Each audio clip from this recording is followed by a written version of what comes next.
Dapat itong 57 na structures na nakatayo na ngayon doon, hindi dapat nangyari ito. Dapat napigilan to. Ang ginawa nyo, pinayagan nyo magpatayo dyan, so parami ng parami para makabuti po, nagsuputan itong mga illegal structures doon po sa Mount Apo. And then pinoprocess nyo, while processing their application, dapat mag-apply muna sila, once na-approve na application nila, saka pa lang sila magpatayo ng struktura. Ang nangyari, pinapayagan nyo na magtayo dyan, and siguro, alam mo na ang dahilan. Sa magkanong kadahilanan, siguro po, ang katanungan ko doon, follow up.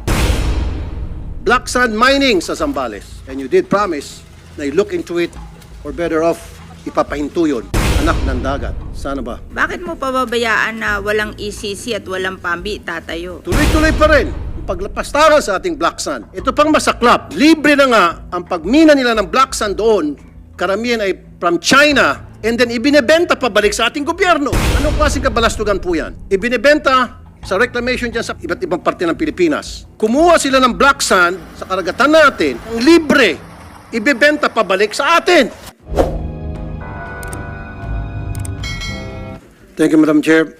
Ang DNR, ang ahensya ng gobyerno na natasang pangalagaan at bantayan ng ating kalikasan.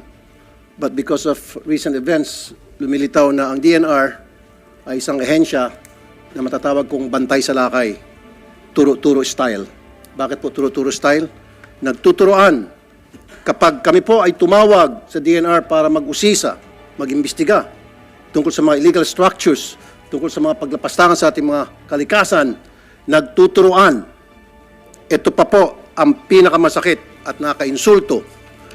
Ito pong DNR Freedom Information Manual, hindi ko alam kung kailan nilabas ito, na kung saan ipinagbabawal ang DNR na magbigay ng impormasyon tungkol sa mga nag-a-apply ng ECC at mining. God damn. Is this of national security concern? Kaya bawal sa inyong Freedom of Information Manual, bawal kayo magbigay ng impormasyon tungkol sa mga nag-a-apply ng ECC at mining permit. Unang lumabas itong kalokohan sa Bohol, Chocolate Hills. After my expose yan, nakatanggap ako ng maraming sumbong tungkol sa paglalapastangan naman ng kalikasan sa Digos, Davao. 97 na mga structures na naitayo doon. Out of those 97, there are few na na-issue ng ECC. But marami doon ang hindi pa. At patuloy pa rin nagpapatayo ng struktura. At nang tumawag po kami kung anong gagawing hakbang ng DNR, we were told, bigyan daw ng 2 years palugit para pagdesisyonan nila kung isasara ba ang dapat isara o hindi isara ang dapat hindi isara. Again, hindi ho ba kabalastugan na naman yan? Now, meron naman po ako natanggap na sumbong. Sa Bohol pa rin. Ito po ang isang shipyard na kung saan 19 hectares po na mangroves ang sinira para mapagpatayo ng shipyard doon. Now, alam ko na ipinagbabawal ang pagputol ng mangroves. Base po sa Republic Act ng 1990. Pero bakit po pinayagan ang pagpapatayo ng isang shipyard sa Bohol? Bakit po nabigyan ito ng ECC? Ngayon, magkaharap-harap tayo, sana wag ho kayo magturuan. Dahil it will be an insult to us here, Senators, na in front of us, magtuturuan pa rin kayo. And I'm happy na nandito si Secretary Yulo Loizaga, na I'm sure yung mga katanungan ko namin tungkol sa paglapastangan sa ating kalikasan ay masasagot na maayos. Black sand mining sa Zambales. Nung last budget hearing, Secretary Loizaga, na pag-usapan natin to, and you did promise na you-look into it, or better off, ipapahinto yun. Anak ng dagat. Sana ba? tuloy-tuloy pa rin ang paglapastaran sa ating black sand sa Zambales. Ito pang masaklap, libre na nga ang pagmina nila ng black sand doon, karamihan ay from China, and then ibinebenta pabalik sa ating gobyerno. Anong klaseng kabalastugan po yan? Ibinebenta sa reclamation dyan sa Pasay at sa iba pang mga reclamation sa iba't ibang parte ng Pilipinas.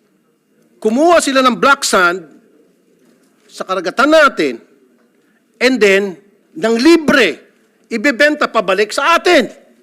Hindi pa kalokohan po yan? You guys have to explain. Matagal na pong naging pabaya kayo dyan sa DNR. Hanggang ngayon, patuloy pa rin sa pagiging pabaya. Lumilitaw tuloy na kayo po yung mga protektor ng mga nagsisirang kalikasan. Masungi Geo Reserve. Bakit po nabigyan ng ECC ang Rizal Wind Energy Corporation o Vina Energy? Napakatagal na po na problema itong sa Masungi Geo Reserve. Hanggang ngayon, di po marisulba-risulba. Bakit? Sa ngalan ng ano? Sabi pa nga nila sa kanto, baka sa ngalan ng Tito Vic and Joey.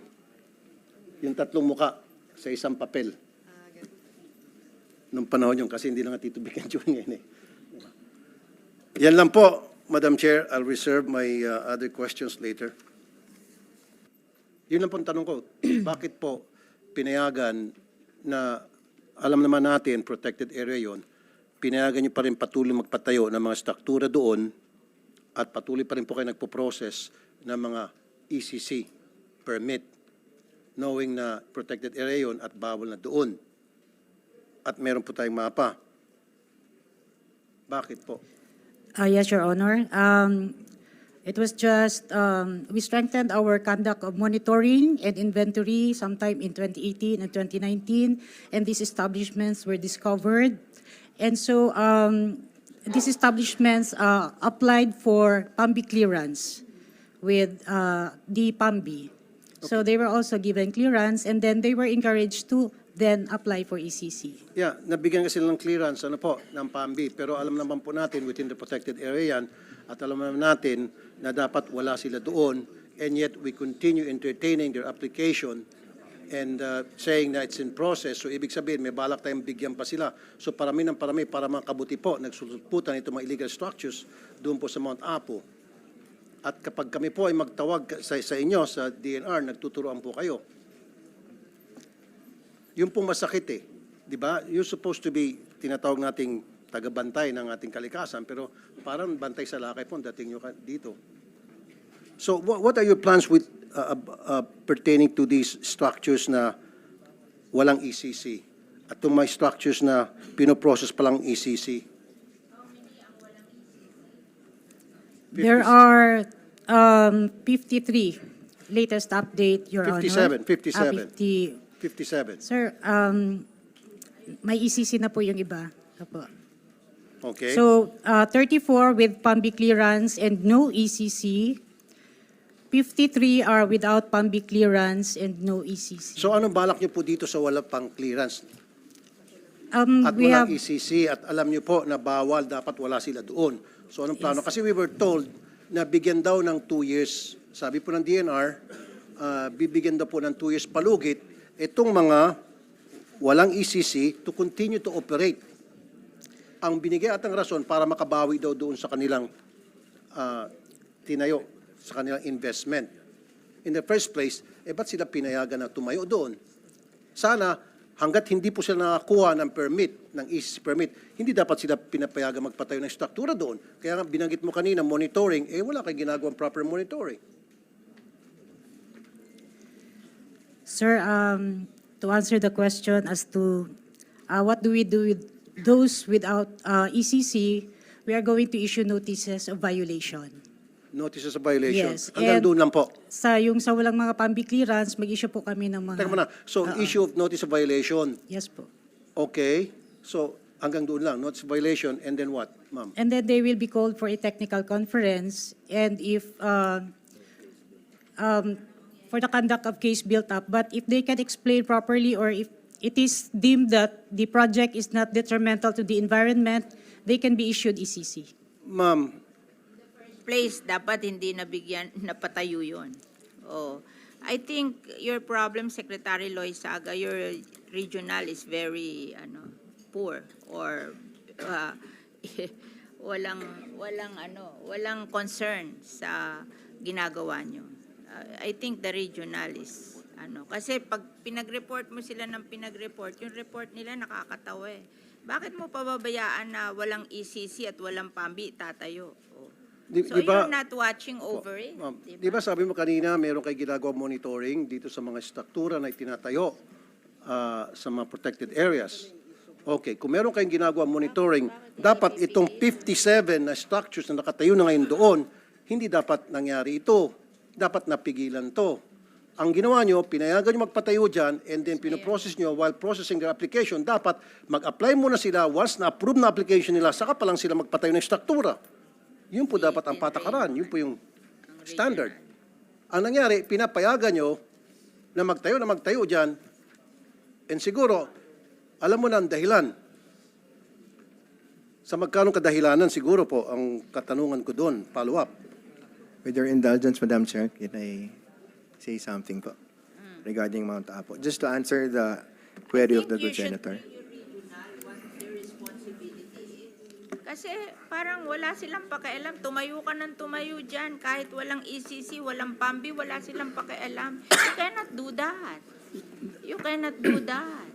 Dati rin siya, Madam Chair, na red doon sa 11, kaya pwede rin siyang sumagot. Madam Chair, sir, just to go on further, the Red Dumagan was saying, actually po, the region issued 57 show cause orders already and 24 notice violations and 7 But cease and you should desist not orders. To build. Kasi pag na-allow mo na to build, mahirap nang tanggalin. Yun Correct. ang problema. Madam Chair, we agree. Dapat kayo, hindi nyo ina-allow to build. Kasi pag nag-build na yan, tell it to the Marines. Napakahirap magtanggal niyan. Walang Miss- gagawa niyan. Yusek Fragada, Yes, sir. meron kayong monitoring team kung tawagin. Ano pong tawag sa monitoring team nyo? Can you give me the Sir, exact it's name? through the Protected Area Management Office po. Meron po sila. Anong tawag? PAMO Office po. PAMO Office. Yes, What and- does PAMO stands for? Protected Area Management Office. Okay, sila all sa the monitoring. Yes, sir. So, kailangan itong mga taga-PAMO na may jurisdiction sa Mount Apo, pagsisibakin mo. Totoo, hindi ako nagbibiro. Dahil kapag hindi mo pagsisibakin yan, pagdududahan ng mga tao, hanggang sa kataas-taasan, tumatanggap din. Yes, Your Honor. Prove to us na malinis kayo. Yes, Your Honor. Na protector talaga kayo ng environment.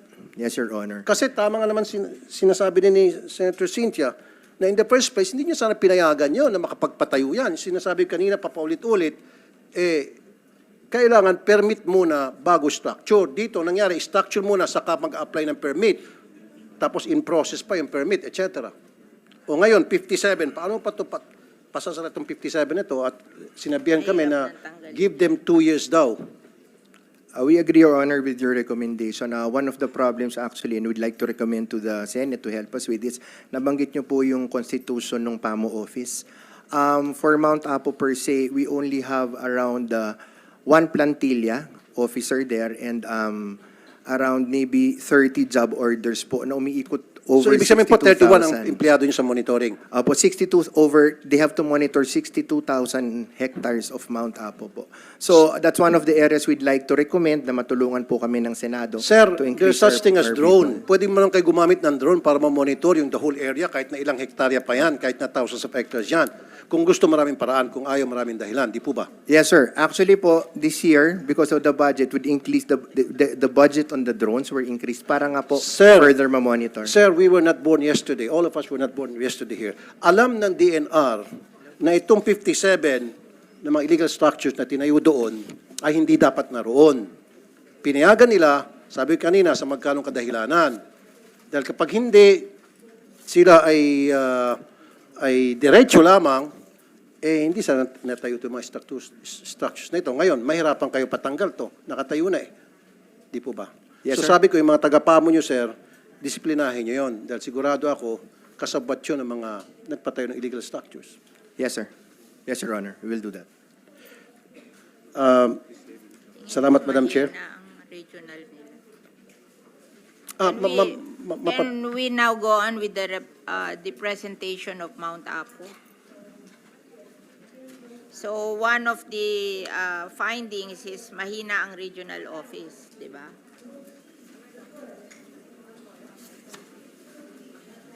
Kasi we're listing our findings, di ba? So that if we are going to make changes, we know what to make changes. Meron problema ang Madam regional Chair, office. Madam yes. Chair, kasi katulad na nabanggit na parang, well, kulang talaga naman ho yung personnel ng DNR. But with the use of technology, hindi ho ba dapat hindi na excuse yung kakulangan ng tao, di ba? Sen. Rafi, alam naman natin may drone. Yung reach ng drone napakalawak at hindi naman kailangan madaming tao yung nag-ooperate ng drone. Are we already starting to use technology in monitoring our protected areas? Madam Chair, if I may. Yeah. By virtue of this year's budget and the transfer of 1.2 billion from the NGP to the protected areas through the initiation of Madam Chair, we are establishing drone teams for the protected areas specifically. Previously, these were only being used in FMB, the Forest Management Bureau. But because of the new budget that we have, we are in the process of procurement of the specific drone teams, including the actual technology and the personnel, ma'am, that will be actually trained to operate this. These are fixed wing, they're longer range, they are not the small drones that are normally assumed. And so that is what we have actually been able to secure in this year's 2024 budget.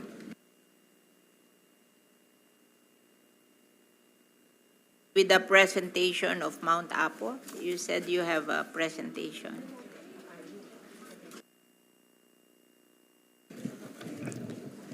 Okay, with the permission of the Honorable Chair, we'd like to make a presentation on the Mount Apo Natural Park. Please, next slide. This is the outline of our presentation, the map of the Mount Apo Natural Park, including the political boundaries, the management zones, areas covered by CADT and CADC, the operating establishments, and actions taken. Next. Mount Apo is a legislated protected area by virtue of Republic Act 9237 or the Mount Apo Protected Area Act of 2003. It has a total area of 64,053 hectares. It is covered by two regions, Regions 11 and Region 12. We have 7 municipalities and 44 barangays. For our PAMBI composition, we have 92 members. Region 11 has 81% coverage of MANPI, while 19% is within Region 12. Question there.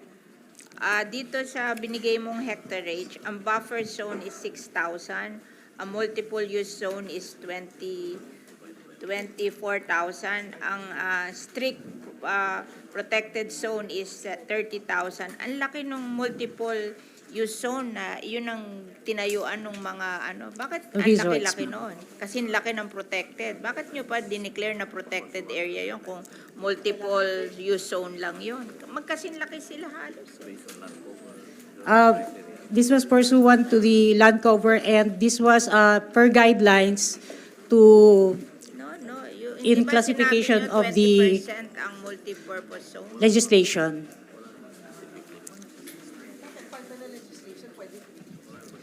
Meron nga ngayon lang ako nakarinig ng ganito.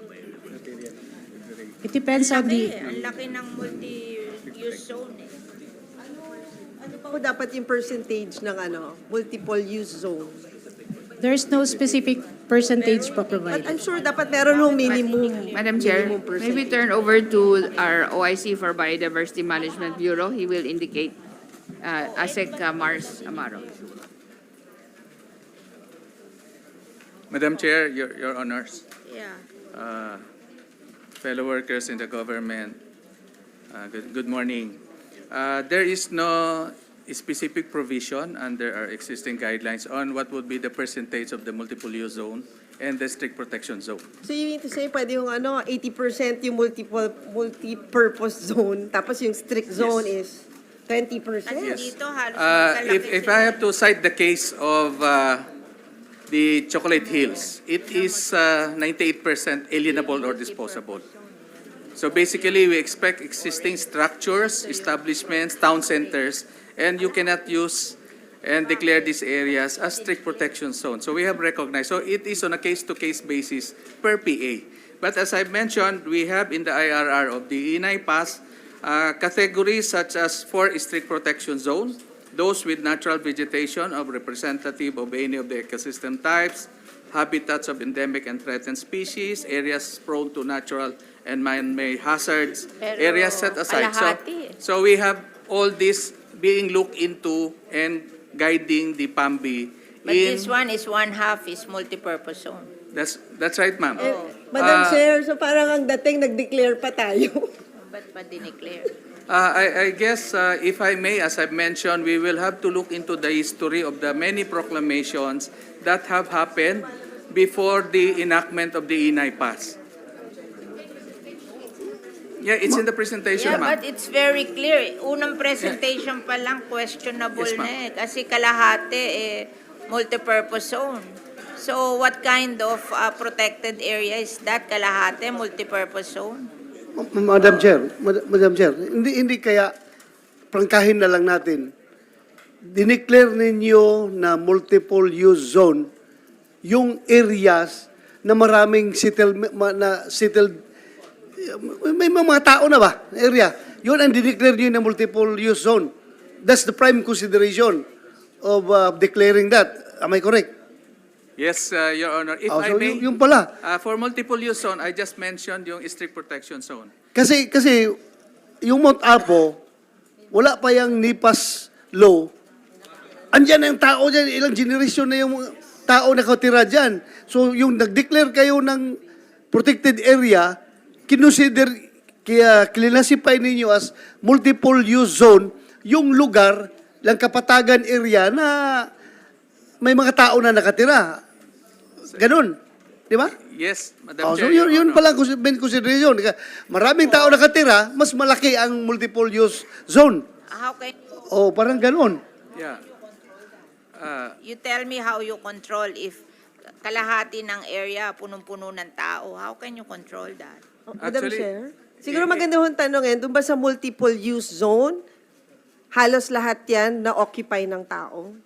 Yang that half is already occupied? Okay, we proceed. We proceed. There are dwellings, structures, and farm lots, Your Honor. Okay lang yung farm lots, pero yung May barangay ba? Yes, Your Honor. ilan ang farm? Ilan ang farm dyan? Ilan ang farm? Para kasi kung agriculture, pwedeng ipasa yun eh. Pero, yeah. Okay, go ahead. Okay. Okay, may I proceed? Okay. Okay, you go. Okay, ma'am. Go ahead. I would like to show you the historical or legal basis on the proclamation of Mount Apo. To start with, in 1936, next slide, please. In 1936, President Manuel Quezon declared Mount Apo as a national park. In 1957, President Carlos Garcia released 3,946 hectares for agricultural purposes. In 1965, President Ferdinand Marcos Sr. released 140.41 hectares, again, for agricultural purposes. In 1965, President Marcos Sr. Declared 39,050 hectares as timber forest for logging. And then in 1966, President Ferdinand Marcos Sr. revoked Presidential Proclamation number 507-A. And in 1971, Republic Act number 6210, which is the act creating Barrio Kapatagan in the municipality of Digos, province of Davao del Sur. In 1983, President Marcos Sr. declared 44,700 771 hectares as alienable and disposable. In 1986, President Corazon Aquino reverted the alienable and disposable portion back to the protected area.